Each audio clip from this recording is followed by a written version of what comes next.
Could you just give me a little bit of an intro into you, where you're from, and how you got into music and composing? Well, I'm from the South. I grew up in Georgia, and which is just down the road from North Carolina. I kind of grew up in a small town, very rural area, and didn't play music growing up. Didn't have any sort of formal musical education or training or anything. I didn't even really know anyone that played an instrument, except for like the lady who played the organ in at church or something. There was just nobody around. And then I discovered punk rock in high school, and like a kid moved to town that could, you know, play three chord punk chords, very elemental, very fundamental punk rock kind of stuff. And it seemed like a very accessible thing once the guy sort of, this kid could sort of pick up a guitar and play those songs. And it was just, I was like 17 before I ever picked up a guitar or an instrument. But I realized at the point that I started doing that I think that like music had always been with me. It had always been a very big part of my life, but it was always more as someone that was a consumer, like a fan and a consumer. I was just always taking in, and I Yeah. had a very personal relationship with it, and I already sort of identified it as kind of the most mysterious and amazing aspect of being alive. It just was like it took a long time for it to ever occur to me to create it, because I guess I just sort of I grew up in kind of a vacuum where it never really seemed like that was even an option that was available to me, until you just kind of wake up to the idea of, oh, Yeah. there's no one that's going to teach you or tell you that it's okay, or you just pick something up and start messing around. Yeah, I think there's this thing with musicians, and I mean everyone thinks if you say you're a composer, you are like Mozart or something, and it's kind of Right. this unattainable thing, and they immediately see a conductor with a big orchestra, and they think, well, I can't do that, you know. Right. Right. Right. And then when you talk about film composing, is what I'm getting from you is an element of you're very humble and you picked it up at a later stage, but there was never a sort of a moment where you went, I'm incredible at music. This is what I have to do. It was more Mm-hmm. like you felt it inside that it was something you just wanted to do. Yeah, I think I had to do it. I just didn't know it until I started to do it. It was essential for me to continue to explore what that gave to me as a way of, I don't know, I guess just better understanding my own feelings. Or maybe it was like I found that I had the ability to express things better in that context than I had ever managed to do in every other available capacity, Yeah. or something like that. So it was a very Yeah. personal thing. It was not like I didn't have goals and ambitions to sort of, prove Yeah. something about what, or that, like, I mean, I've met a lot of people that sort of suffer from this affliction where they spent their entire childhood studying and practicing and becoming so good at it that they want that back in the form of Yeah. some kind of vindication. Bored And or some. yes, exactly. And I understand that. I just didn't have that Yeah. experience. It wasn't Well, like that for yeah. me. Well, maybe that gives you a bit more freedom. So now bridge that then with film. Where does film come into it? Well, for me, it's sort of like, like kind of like you alluded to. It's very fortunate for me that the term film composer is a very liberal term, because I don't really think of I don't walk around and think like, how many, does it take for you to, you did it once, it was something you did. You do it twice, it could have been a coincidence. Well, I guess Three if it's times, maybe you're just lucky. But, at what point do you go, I I'm a guess if it's composer your now? main source of income and you're doing Yeah, big hits, and I would sure. say you are, then that's the point where you do say it. Yeah, and I guess the reason I don't think in those terms of myself is sort of like, I don't know. I mean, this is like kind of heady philosophical. What does it mean to be anything? You're like, it's something I do, Yeah. but what am I when I'm not doing that? Yeah. I'm not a composer when I'm not Yeah. composing music. I Right. don't, you know what I mean? It's just in my own self identity. I don't really think of it in those terms.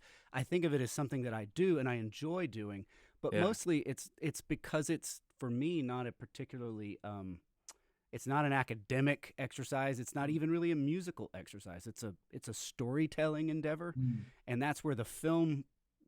composing part of it in particular is so interesting to me, and something I go back to every time I can, because it's so collaborative, Yeah. and it is all about just how can I help the person I'm collaborating with better tell the story that they're trying to tell. Yeah. So when was there? Were you pursuing it, or I know that you worked very early on with David Brooker, and I mean, The Signal. Is that? Am I right in saying that? Yeah. Yes. And so David was someone I met in college. And I met David through another director, Jacob Gentry, who was the first person to have given me, not just given me an opportunity to score a film, but he tricked me into doing it in the first place because Nice. I tried to convince him I didn't know anything about, scoring a film and I would be a terrible choice. But he kind of convinced me, that I had no good reason not to try. And from that, we made some movies in college, and I met David Bruckner through Jacob, and then we all collaborated on The Signal. David was one of three directors, Jacob was one, and another director, Dan Bush, and the three of them were directors on The Signal, and that was sort of the first, hit, or the first thing that really clicked. We had all made stuff together and had been making a lot of experimental Yeah. shorts and all kinds of stuff together, Yeah. and then The Signal kind of changed that for everybody. So you kind of eased your way into it. You've done a bit of experimenting, and then you've probably felt confident enough to take on it. But you're probably just like amazing. I mean, do a feature, and you just went for it. Yeah, yeah, and I think that all of those experiences early on, they developed a sort of core philosophy of, don't let not knowing what you're doing stop you from trying, and that all of them were a learning experience, and they were all, every Yeah. new one was an opportunity to apply something that I had learned on the previous one and Yeah. put it forward and then learn more. And so it really, this whole career of mine has been like an education on the job. Yeah, right. Yeah, and I think in that's film though, isn't it? And or anything in the arts is really. I mean, you got to kind of. It's not you kind of. Yeah, I can do that. I'll learn how to do it when I get there, kind of thing. But you just sort of Yeah. you take the opportunity when it comes. Yeah, I Um, tell people embrace what you don't know. It's oh, secret sure. superpower. Jump It's in the deep end. trust me, it gets Yeah. harder the Yeah. more you realize all that you don't know. Yeah. It's while you don't know what you don't know, Yeah. use that and just throw yourself into stuff. So there's sort of the route into movies, but okay. So now we've just I actually just watched Hellraiser this morning, and I wouldn't Wow. recommend watching a horror film in the morning. I knew about your work from The Ritual going well back, and I remember thinking the soundtrack was brilliant. And Hellraiser, there's so many things I could say about the music on it, but it's so menacing. It's big. I think it seems It's like big, it yeah. seemed like you threw the kitchen sink at it, like you were free just to sort of explode onto the scene with the music, because it really feels like, wow, you didn't hold back. Yeah, well, I went into that with David, and I have a conversation about how important and how identifiable the music in the original couple of Hellraiser films are to the identity of that particular franchise. And so Christopher Young, who did the scores to the original two movies, he really defined the sort of sonic landscape of that particular territory. And his influence is kind of inescapable. You can either choose to kind of channel that and work within, since this was a reboot or a reimagining and not a sequel, it was sort of like, well, we have to bring back not only, some of those original melodies and themes and reinterpret those, but we should do something that is, embodies and kind of riffs on and uses what has been established as the tonal language of that world and grow out from there. So the upside of that is that anytime you can give yourself creative restrictions by just kind of deciding where your parameters are, it's always very helpful, because that's the kind of content, something like Hellraiser, where it's like every path is available to you. You can do it in so many different ways. But people have a relationship to those films, and they have a certain identity. And so, it was a question of like, how do we emulate everything that we've known to be Hellraiser, and yet, still allow ourselves the opportunity to explore? you said something in one of your interviews, or you said something about the plot not being necessarily the most important thing. I found that really interesting because in horror films, I kind of see it sometimes. It's the character, and with the Ritual and with Hellraiser, you've got Ripley, the recovering drug addict. Mm-hmm. In the Ritual, it was a guy who didn't help his friend who should have done, and so what you're watching is an internal battle, and it's been shown in a kind of metaphor. And so this is why I think Mm-hmm. people who don't like horror, they don't get that. They think Yeah. it's horrible, I can't watch it. It's like it's just like this sort of dream state of what this character's going through internally. Yeah, I think because I write songs and I have, as a sort of separate career as a songwriter, and it's just kind of similar. It's like, well, it doesn't matter to me, like how many verses or if there's a bridge in the song or if you do the chorus 2 times or 3. The structure of the thing is not really where the substance is.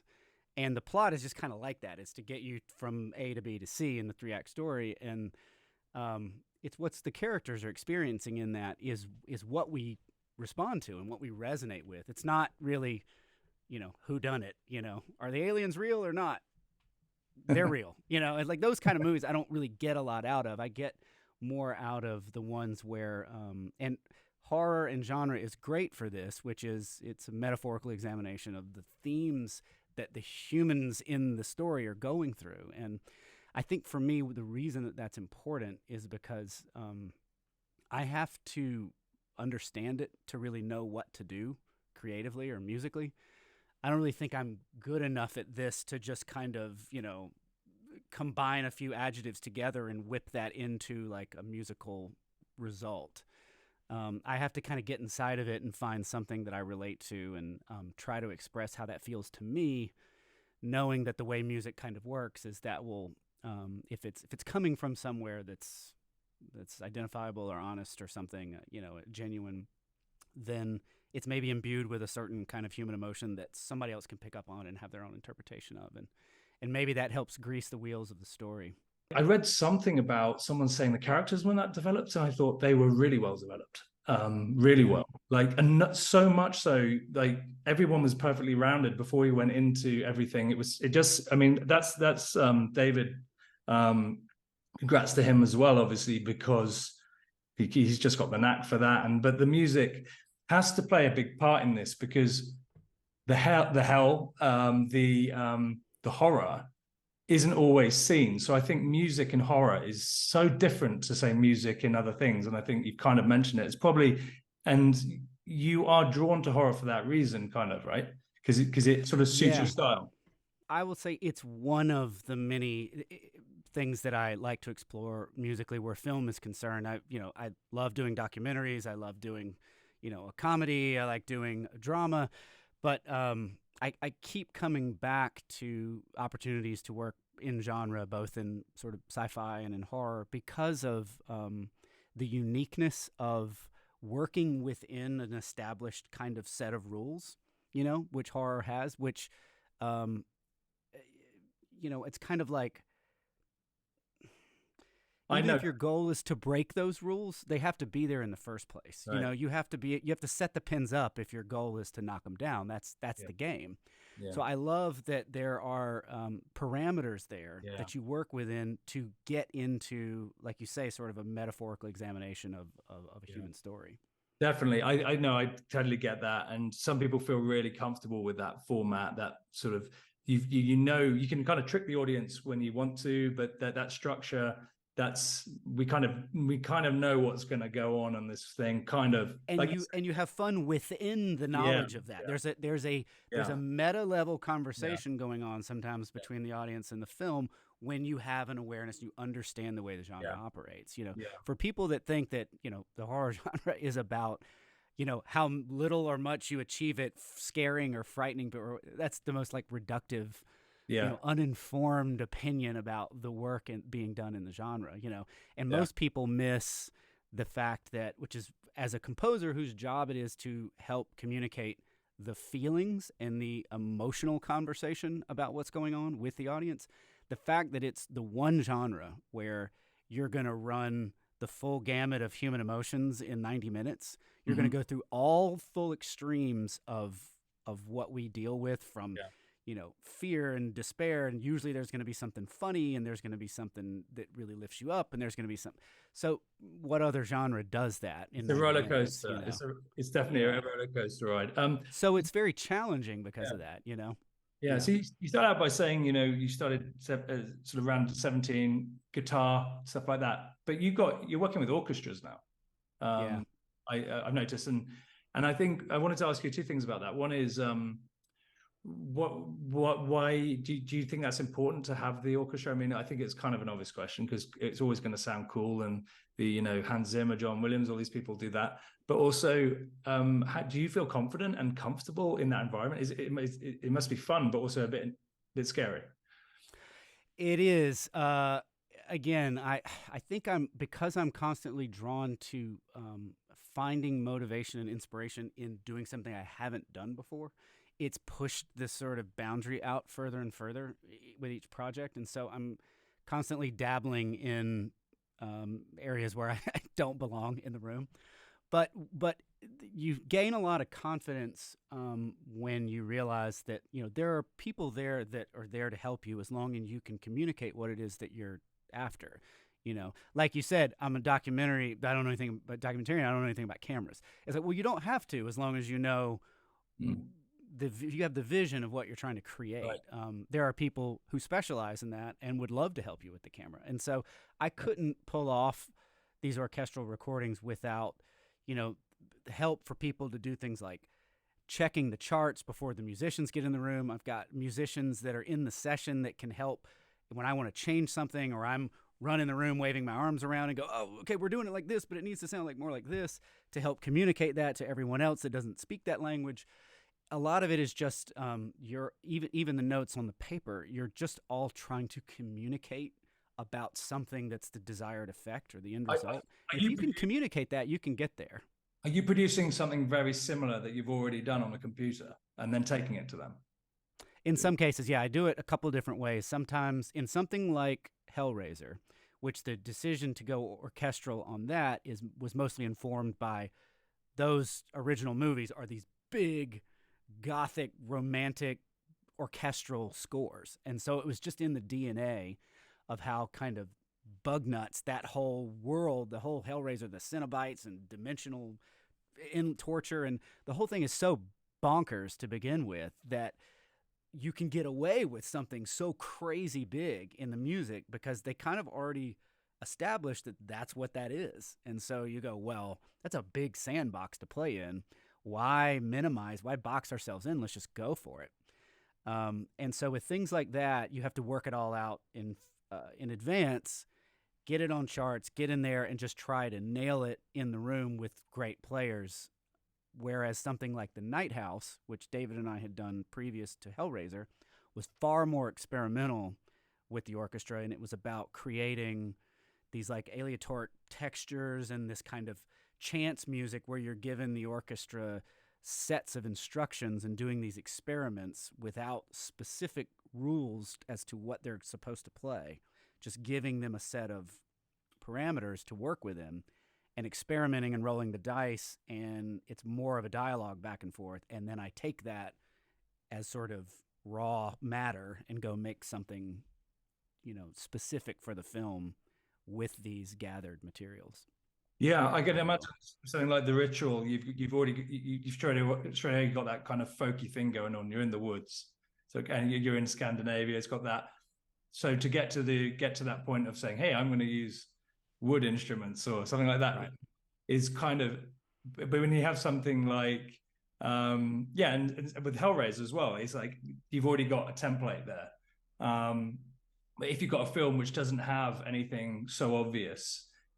In a way, you have to find something, I guess, just through conversations with the director and what you think can work. And when there's not like an obvious sort of key to a style or something like that. But what's amazing is that you're clearly working in, happy to work in totally different areas. No, you don't. You're not just big orchestras, or you're not just folk. So you're happy just to sort of sort of twist and turn and change when you need to. And that must be a lot of fun. It must keep things really interesting. I think that's one of the appeals for me of film work is that because you are responding to both your interpretation of a story that's in a script and a director's vision for how to tell that story, each time out is a whole new experience, and it's just a whole new opportunity to explore an instrument or a musical style or a process, or there can be an opportunity that isn't necessarily going to always be there maybe in your art career as an artist, where you start to kind of figure out what it is that you do well and works for you when you're a songwriter or singer or performer.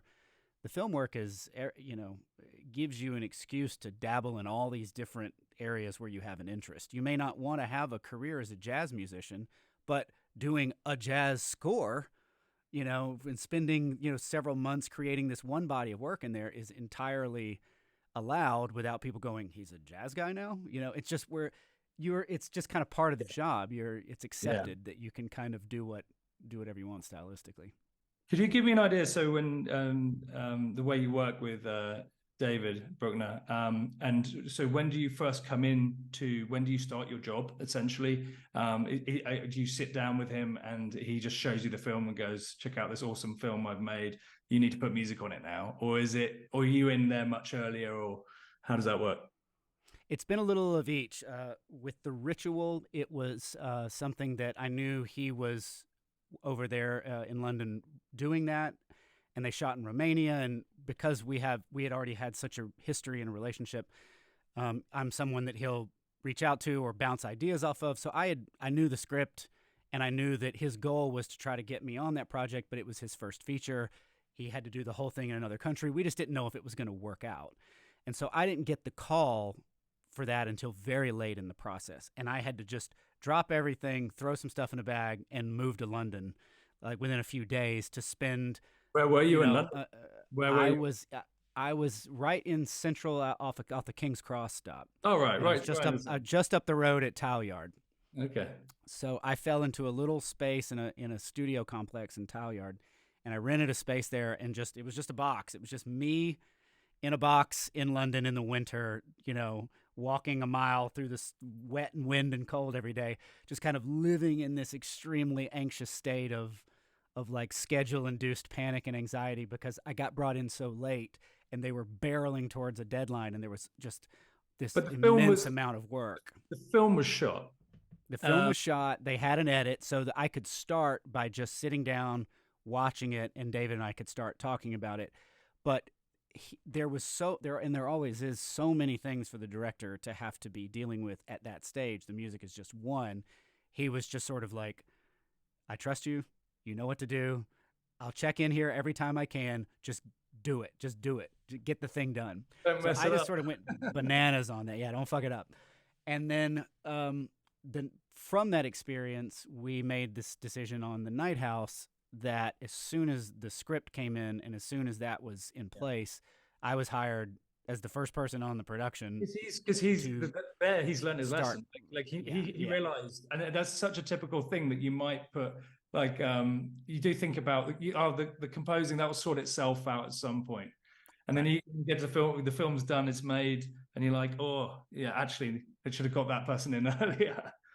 It's something that younger directors do, and it's not their fault. Usually they're misled by producers and people up the chain that, like, it's as simple as like there's so many decisions to make that earlier in the process, any one of them that can get kicked down the line to later usually is.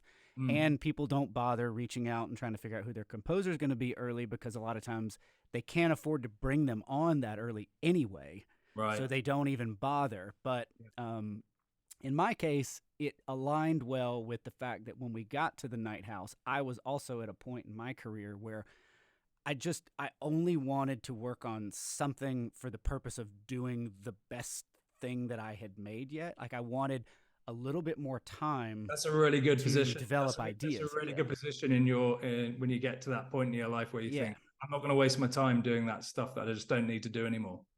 That's right. There, it was. I did. I could have probably done 3 or 4 other movies during the time it took me to do Night House, but that wasn't what I wanted. What I Yeah. wanted was to spend more time digging down deep into something that had such a rich conceptual landscape to it in the script.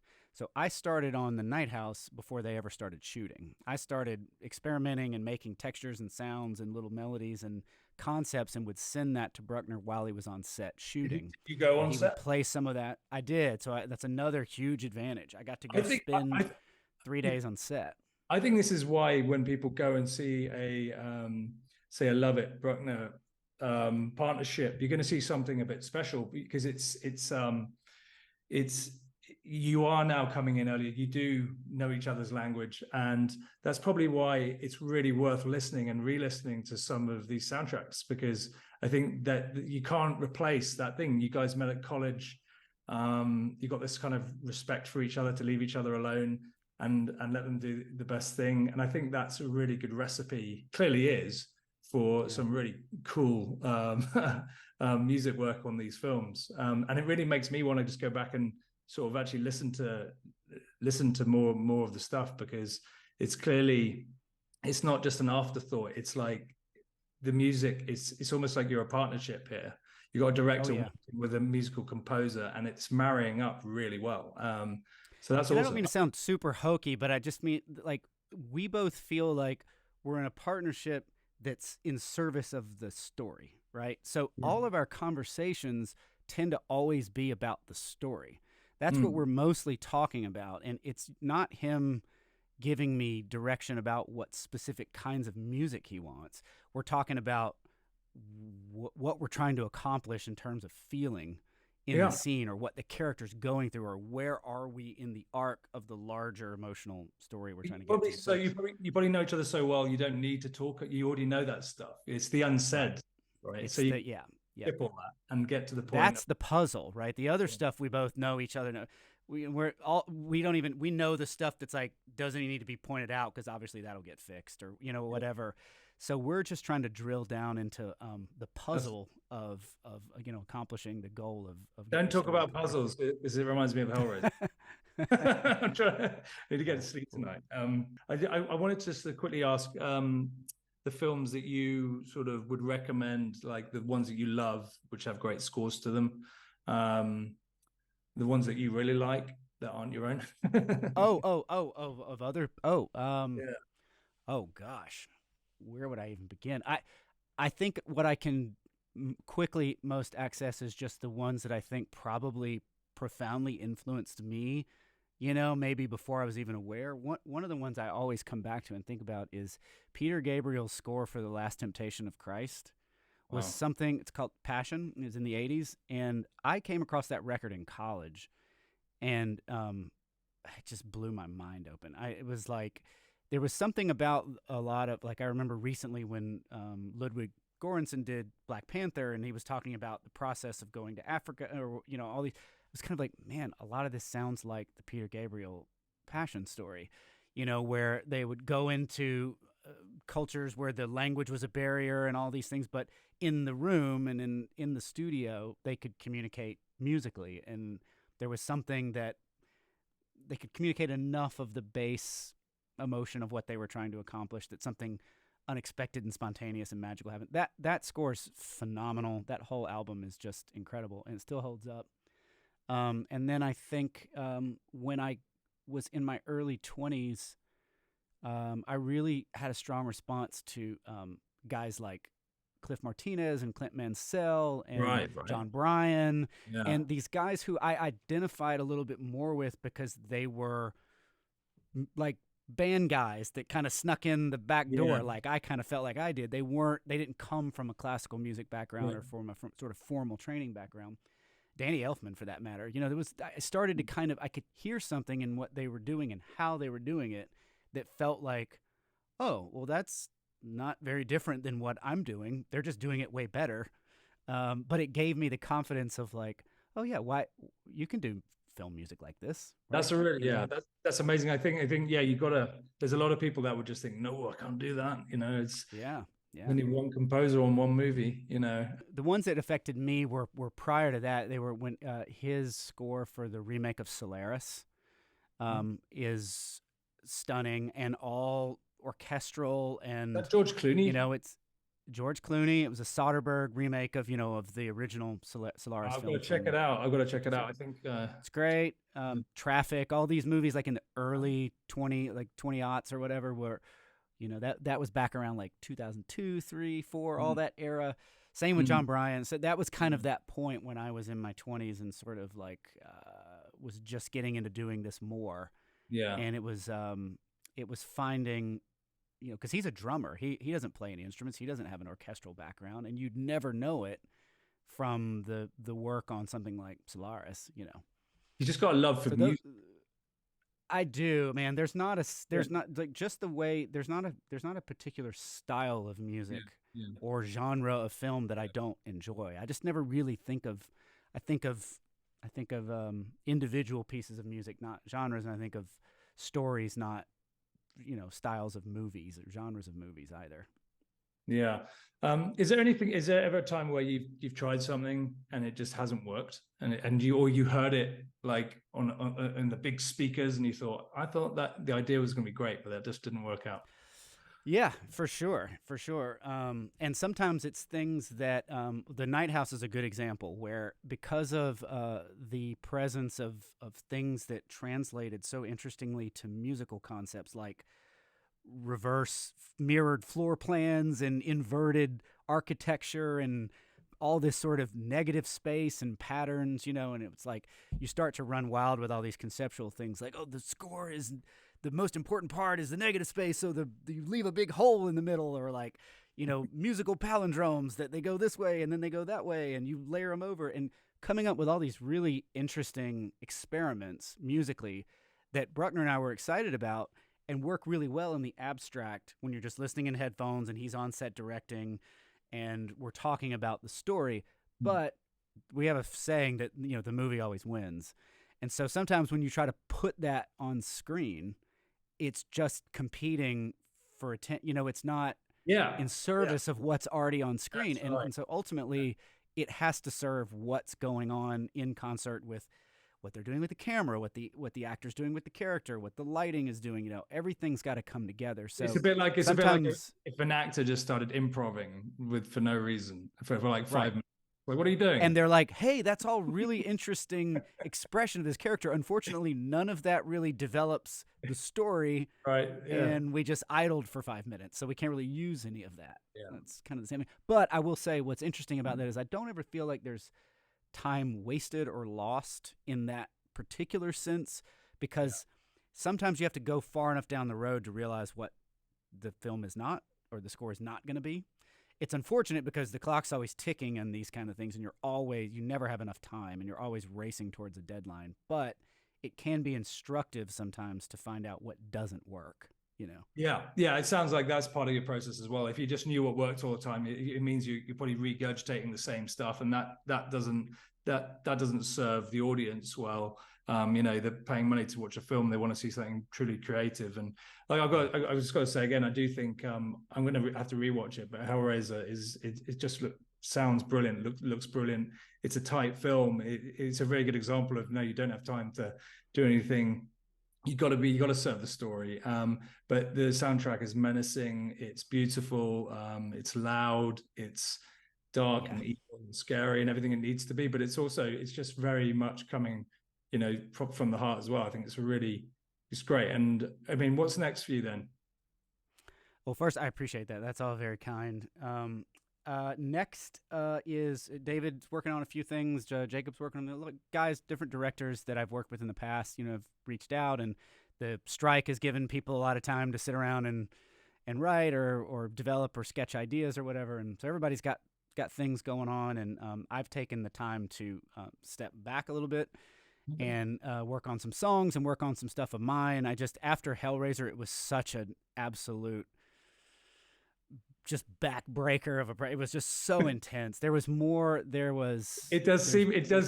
feels like it when you watch it. It was tremendous amount of work. It was like 100 minutes of music that I had to make, and A lot of most of that's orchestral. There's music on 86% of the runtime of the movie, or there's score on 86% of the movie. So it was the largest order I had ever had to fill, and it took most of last year. It was like a 10-month long process, and so I've kind of caught my breath a little bit after that. And what does Ben Lovett do when he's not scoring music? Then are you sitting around with a cup of tea?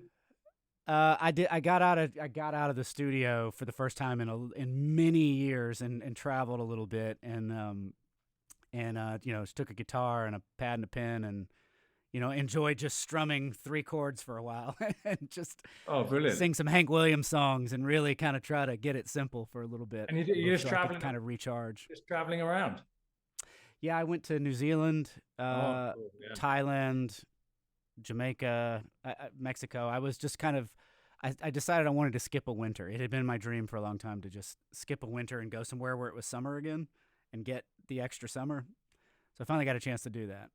Good stuff. Well, thanks so much, Ben. Enjoy your day in North Carolina. And it's been great speaking to you, mate. And I'll be in touch. You too. By email. Okay. Thanks. Cheers.